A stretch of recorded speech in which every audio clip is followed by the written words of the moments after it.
प्राचीन इतिहास सूत्रकाल महाकाव्य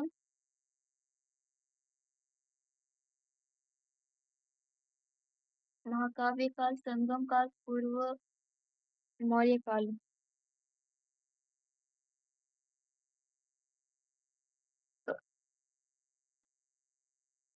पांडलिक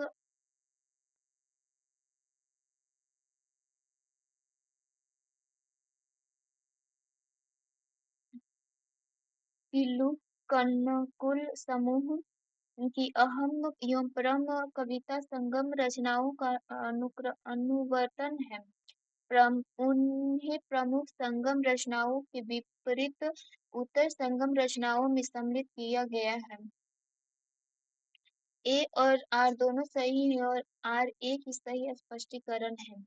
तो लका पीएम जिसका संबंध दूसरे संगम से है, तो ये तो गेम अष्टपदावली पथुपातु 10 गति तथा पंडित कलिकनुकुक अष्टदश लघु उपदेश गति को मिलाकर विशाल तमिल साहित्य मिल जाता है। 19वीं सदी के अंत तक इन कविताओं का महान संग्रह तमिल वासियों के लिए विस्मृत था, किंतु 12वीं सदी के दूसरे चरण में हस्तलिखित ग्रंथों में प्राप्त संग्राम सामग्री को संपादित कर प्रकाशित किया गया है। इसका अधिकांश भाग अभी भी अनूदित नहीं है। उन्होंने प्रारंभ से ही अपनी रचनाओं को वर्गीकृत करने को उत्सुकता उत्सुकता प्राप्त की तथा इस ही प्रधान समूहों में बांटा है। अंतरल अहम तथा बाह्य पूरम अंतरंगम में प्रणय संबंधित रचनाओं को तथा पूरम बाह्य में शासक को प्रशंसा में गति की रचना की गई है। इसी प्रकार पंडित अहम एवं पूर्व रचनाएं हैं, जिसे संगम रचनाओं के विपरीत उत्तरकालीन संगम रचनाएं में सम्मिलित किया है।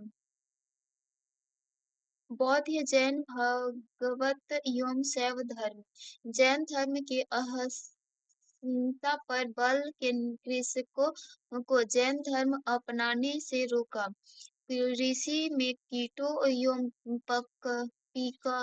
पीड़कों की हत्या होना शामिल है। ए और आर दोनों सही है। आर ए की सही स्पष्टीकरण है। जैन बौद्ध धर्म के 5 महाव्रत हैं: अहिंसा, सत्य या झूठ न बोलना, असत्य या चोरी न करना, अपरिहार या संपत्ति अर्जित न करना, ब्रह्मचार्य, जिसे जैन धर्म के 24वें तीर्थंकर महावीर स्वामी ने जोड़ा था। जैन धर्म में अहिंसा या किसी प्रकार को न संताने के व्रत को सबसे अधिक महत्व दिया गया है। जैन धर्म में युद्ध और कृषि दोनों वर्जित हैं, क्योंकि दोनों में जीवों की हत्या होती है। फलतः अहिंसा नामक व्रत के कृषकों को जैन धर्म अपनाने से रोक दिया और जैन धर्मावलंबियों ने अपना कार्यकलाप व्यापार और वाणिज्य तक ही सीमित रखा। कभी कभी इस व्रत अहिंसा के विभिन्न परिणाम दिखाई देते हैं, जैसे कुछ जैन धर्मावलंबी राजा पशु की हत्या करने वाले को फांसी पर चढ़ा देते थे। मौर्य युग मौर्योत्तर काल। अशोक के कलिंग के मौर्य साम्राज्य से जोड़ लिया था। कलिंग दक्षिण भारत को आने वाले स्थलीय एवं समुद्री मार्गों को नियंत्रित करता था। ए और आर दोनों सही है और ए की सही स्पष्टीकरण है। कलिंग विजय के मगध तथा भारतवर्ष के इतिहास में एक सीमा चिन्ह है। यह विजय साम्राज्यवादी विस्तार की उस नीति का अंत करती है जिसका आरंभ 20 साल के अंग देश पर विजय प्राप्त करके किया था। अशोक ने अपने अभिषेक के 8वें वर्ष में 261 ईस्वी पूर्व कलिंग पर चढ़ाई की थी। कलिंग उस समय पर एक प्रबल एवं शक्तिशाली राजा था जो अशोक के समय एक स्वतंत्र राज्य के रूप में स्थापित था। प्राचीन भारत में कलिंग का भौगोलिक एवं समुद्रीय मार्गों की दृष्टि से अत्यधिक महत्व था। इसी कारण अशोक के कलिंग अभियान का उद्देश्य स्थलीय एवं समुद्री व्यापार मार्ग पर अधिकार करना था। उसने कलिंग को विजय जीत करने अपने साम्राज्य में मिला लिया था। सिकंदर के हमले के समय उत्तर भारत पर निम्नलिखित राजवंशों में से किस एक का शासन था? नंद वंश। महापद्मानंद के 8 पुत्रों में अंतिम पुत्र घनानंद सिकंदर का समकालीन था, जो मगध का शासक था। ग्रीक लेखकों ने इस अग्रमीज एवं जैनदमीज ने कहा है, घनानंद के शासन काल में ही सिकंदर ने 325 ईस्वी पूर्व में पश्चिम तट पर आक्रमण किया है। घनानंद का अंत चंद्रगुप्त मौर्य ने किया था। 800 से 1200 की राजनीतिक सामाजिक स्थिति। प्राचीन भारत में सामंती व्यवस्था का अभ्युदय सैनिक अभियान में देखा जा सकता है। गुप्त काल में सामंती व्यवस्था का पर्याप्त विस्तार हुआ था। ए और आर दोनों सही है और आर ए का सही स्पष्टीकरण नहीं है। तवाद का विकास गुप्त युग की विशेषता थी। यह कथन सही है, परंतु इसके विकास के सभी लक्षण इस युग के पूर्व ही देखे जा सकते हैं। यद्यपि भारत में हमें सामंतवाद का बीज इस शक कुषाण काल में ही दिखाई देने लगता है। प्राचीन भारत में प्रांतीय शासकों की सामंती व्यवस्था का विकास कई कारणों से हुआ है। इसमें सर्वप्रमुख कारण एक केंद्रीय सत्ता द्वारा विस्तृत भूभाग पर नियंत्रित स्थापित न करना था। केंद्रीय शक्ति की निर्बलता ने समाज में प्रभावशाली व्यक्तियों का एक ऐसा वर्ग तैयार कर दिया जिससे ऊपर स्थानीय सुरक्षा का भार आ गया है। सामंती व्यवस्था में क्षेत्रीय असमानता अपने केंद्रीय बजट के प्रति अपनी भक्ति को विभिन्न अवसरों पर उपहारों एवं करों की भेंट द्वारा व्यक्त करते थे। भारत में सर्वप्रथम यूनानी आक्रमणकारी सिकंदर ने विजित भारतीय प्रदेशों में सेनापति फिलिप की नियुक्ति की थी। इसके बाद प्रायः सभी शासकों ने अपने विजय क्षेत्रों में प्रांतीय शासक नियुक्त किए।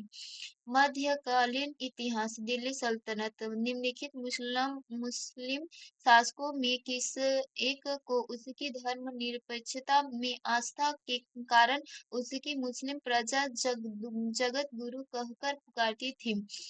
इब्राहिम इब्राहिम आदिल शाह। इब्राहिम आदिल शाह एक धर्मनिरपेक्ष शासक था। उदार दृष्टि के कारण इसे हिंदू प्रजा इसे जगत गुरु के नाम से संबोधित करती थी। आस्था से प्रेरित होकर इसकी प्रजा जगत गुरु के अतिरिक्त आदिल बाबा भी कहकर पुकारती थी।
सूची 1 को सूची 2 में सम्मिलित कीजिए और सूचियों के नीचे दिए गए फोटो का प्रयोग कर सही उत्तर चुनिए। दि- एकता एकता का दिल्ली सुल्तान, जहांगीर, मुगल, अमरम, विजयनगर, मोकसर, मराठे। सल्तनत काल में शासन की सुविधा एवं परिस्थिति की आवश्यकता के कारण राज्य को छोटी छोटी इकाइयों में बांटा गया था। उस समय प्रांतों को साधारणतः एकता कहते थे। एकता प्रणाली का प्रचलन इल्तुतमिश ने किया था। जागीर व्यवस्था मुगलकालीन भारत की विशेषता थी। वह क्षेत्र जहाँ के भू राजस्व संकल का अधिकार बादशाह द्वारा शाही अधिकार को प्रदत्त कर दिया जाता था, उसे जागीर के नाम से संबोधित किया जाता था। विजयनगर साम्राज्य के प्रांतों से जुड़ी एक व्यवस्था न्यायकर व्यवस्था कहलाती थी। ये वस्तुएं एक समानती व्यवस्था थी जिसमें केंद्र द्वारा नायकों को विशेष भूखंड दे दिया जाते थे, जिन्हें आरंभ कहते थे, तथा उसके ग्रहणकर्ताओं को अमरनायक। मराठा राज्य में आय के अन्य स्रोत में चौथे एवं सरदेश मुखी प्रमुख था। चौथे के रूप में पड़ोसी राज्यों से उनकी आय का 1/4 भाग की लिया जाता था।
इससे प्राप्त आय के को 4 भागों में बांटा जाता था। बची आय का 25% राज्य के लिए सुरक्षित रखा जाता था। सौहर्द आय का 6% प्रथम सचिव के लिए सुरक्षित रखा जाता था।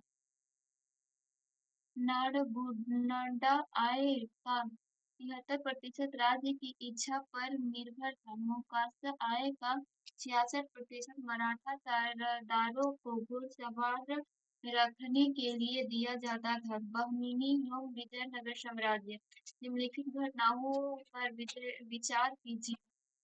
विजयनगर साम्राज्य। विजयनगर के कृष्णदेवराय का शासनकाल। कुतुब मीनार का निर्माण। पुर्तगालियों का भारत आगमन।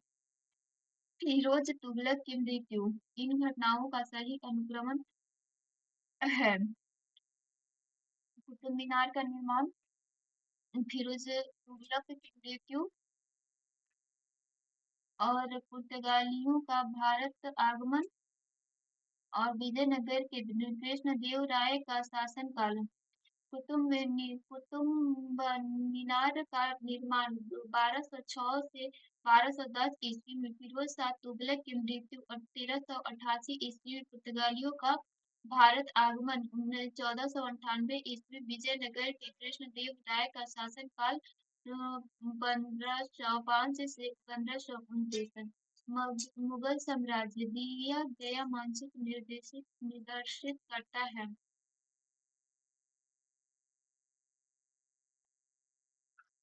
1605 की अकबर की मृत्यु के समय उसका राज्य 1686 में बीजापुर और 1687 ईस्वी में गोलकोंडा की विजय के पश्चात मुगल साम्राज्य उत्तर में हिमालय से लेकर दक्षिण में कावेरी नदी तक फैल गया है। तो 1707 में अंग्रेज़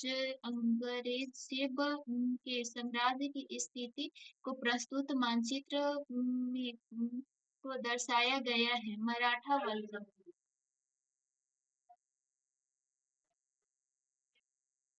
कोई बात नहीं है।